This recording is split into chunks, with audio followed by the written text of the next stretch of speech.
Nacht der Untoten, Werkt, der Riese, Kino der Toten, der Riese, The Shadow Man. Sweet. Shangri-La, Black Ops 3, Gorod Krovi, Black Ops 3, der Eisendrache's Easter egg, the moon. Ah, come on, who are we kidding? Start it up again. Woo! Moon. Good stuff. Hey, what is going on, guys? It's Arya back again. I hope you have had a wonderful Christmas. I know I was enjoying my Christmas break until I stumbled upon this great video made by the wonderful and beloved Watchmojo.com. It's a video showcasing the top 10 Call of Duty Zombies Easter eggs. And it's such a masterpiece, I thought I would make a video talking about it and kind of reacting to it. And with all that being said, let's jump right into the video. Also, since we are on the topic of zombies, a mature content warning is now in effect. Number 10, the hidden music. Multiple Call of Duty games. Not a very bad choice for the number 10 spot. I would have personally gone with the radios, but music Easter eggs are also very memorable. From the first zombie map, Nacht der Untoten, music became a small hidden staple for the series. Wait, what? Nacht der Untoten. Oh, okay, so you're just trying to pronounce it the right way. I mean, for a second there, I thought you were having a stroke, but very passionate, I like that. But at the same time, I wish you were as passionate about doing research as you are about trying to pronounce things the right way. However, it was Werkt that helped to shine light on the amazing talents of Elena Siegman and Kevin Sherwood. I could just picture this guy sitting at his desk and reading his script, and he's like, oh, okay, so it's Nacht der Untoten and Verrückt. And the guy that's in charge is like, no, you need to sound authentic. You need to pronounce them the right way, so try a little harder.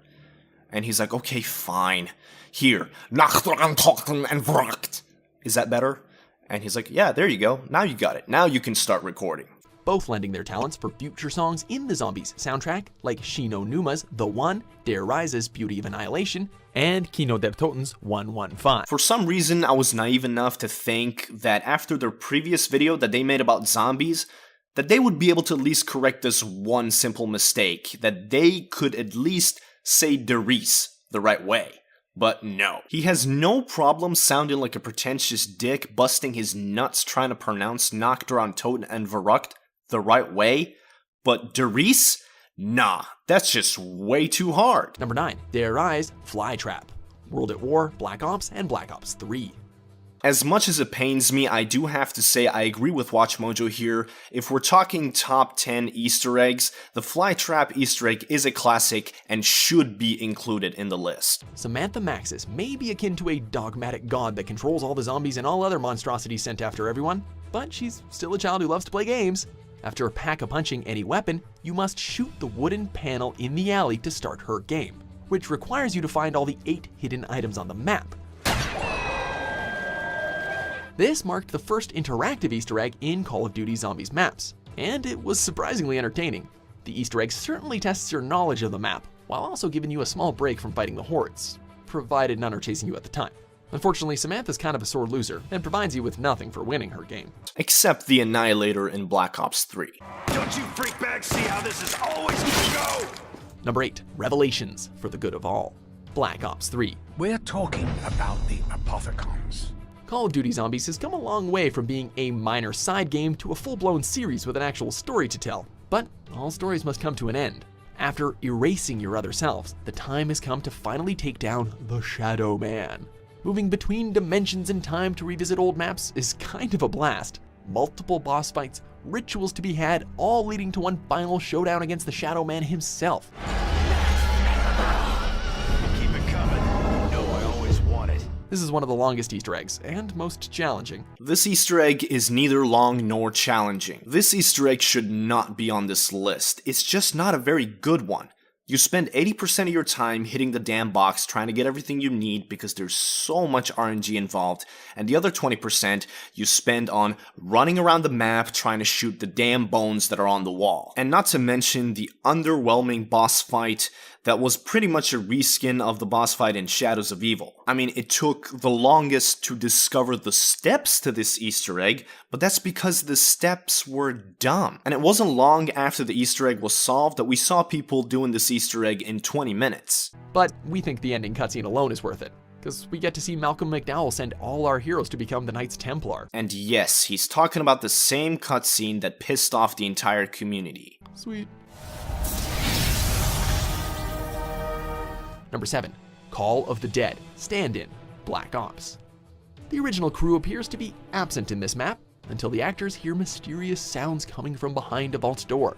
It turns out that Richthofen still can't get the teleporter working properly, and the 4 are now stuck in here, meaning it's up to the actors, turned zombie-killing machines, to help them out. Is anyone out there? We're stuck in this room! The Wunderwaffe reward is kinda lackluster, seeing how it's just a temporary power-up. I know, right? How dare you give me one of the most popular and overpowered wonder weapons of all time for doing this Easter egg that can be done in 10 minutes? How dare you? Wunderwaffe?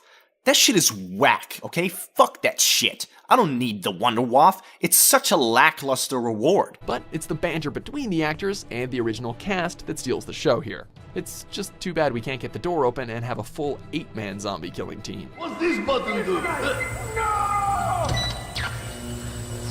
Number 6, Shangri-La. Time will tell. Black Ops and Black Ops 3. Every player acknowledges the difficulty of choosing 4 perks out of the 8 available.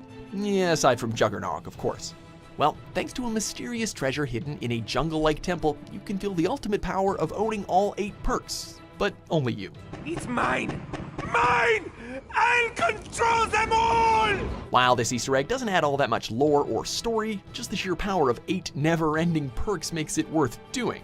And since it can be repeated, your whole team can get the never-ending power too. Stop screaming! I actually don't mind this Easter egg being included in the list, but your reasoning behind it is very bizarre. You're saying you included this Shangri-La Easter egg in this list because you can get all the perks when you do the Easter egg, and you also said that it doesn't add into the lore or the story, which is not true at all. Number 5, Gorod Krovi, Love and War, Black Ops 3. Here there be dragons, and mechs, and drunk Russians. Well, let's put it this way. Zombies are the least of your concern. As part of the Origins crew, you've come to erase Nikolai, but dragons stand in your way, so you'll need to work together to reach the original Russian. Your bravery is matched only by your drunkenness, Nikolai. Aside from the awesome dragons in this Easter egg, including being able to summon them for help, it's the fact that it leads up to 2 epic final boss fights, one after the other, that makes working towards this Easter egg all the more worth it. Hey, anyone remember when this series was just about killing Nazi zombies? Yeah, remember when zombies was just about killing zombies before? Do you remember the good old times? I mean I don't, because I never played zombies before. I could see why they included Gorod Krovi on this list. Oh, I'm sorry, I mispronounced it. I could totally see why they included Gorod Krovi on this list. It is an epic Easter egg, it has an epic boss fight, it's actually one of my favorites. It's very fun, so fair play on that one, WatchMojo. In my heart, I share the same pain as you. Number 4, Origins, Little Lost Girl, Black Ops 2 and Black Ops 3. You wanna go unnoticed by your prey? Get their scent all over you. Time to turn back the clock and travel to another dimension.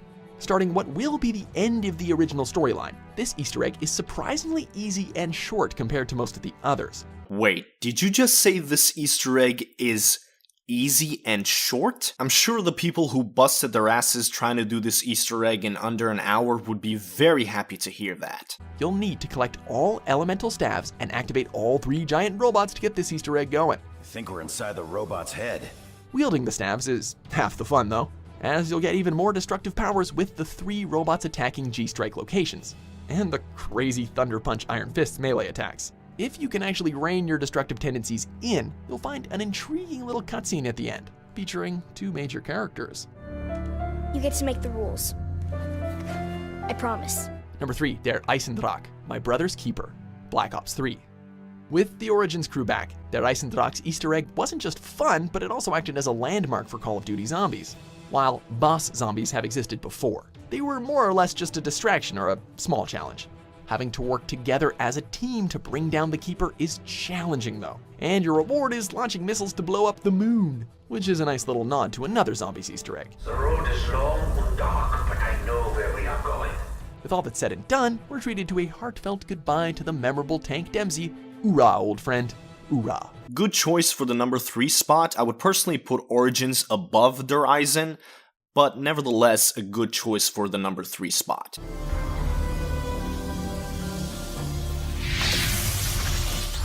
Number 2, Mob of the Dead. Pop goes the weasel. Black Ops 2. If you can't do the time, don't do the crime. Loop. Major deja vu plays throughout this Easter egg, as the group is still determined to escape this hellish nightmare, revealing that this isn't their first attempt. Where are those screams coming from?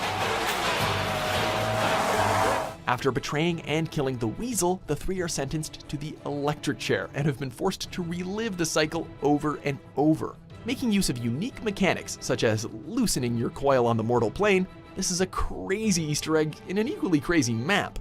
It's up to the players in the end to choose whether or not to break or continue the endless cycle. Ah, come on, who are we kidding? Start it up again. Woo! I am not gonna argue against this choice. I'm just happy you managed to pronounce Mob of the Dead correctly. Number 1, Moon. Richtofen's grand scheme. Black Ops and Black Ops 3. It's a ray gun! The original cast of Call of Duty Zombies has had quite the adventure, going through time and space to film sets, temples, and movie theaters. So it only really makes sense for them to go to the moon to fend off a zombie threat. It turns out, though, that Richtofen had intended to go to the moon this entire time, as it slowly revealed that he had planned to wrestle control of the zombies away from Samantha for his own. Completing this Easter egg won't just give Richtofen control over the zombies, but will give all players the 8 perks, which you can celebrate over watching the mad scientist blow up Earth. Good stuff!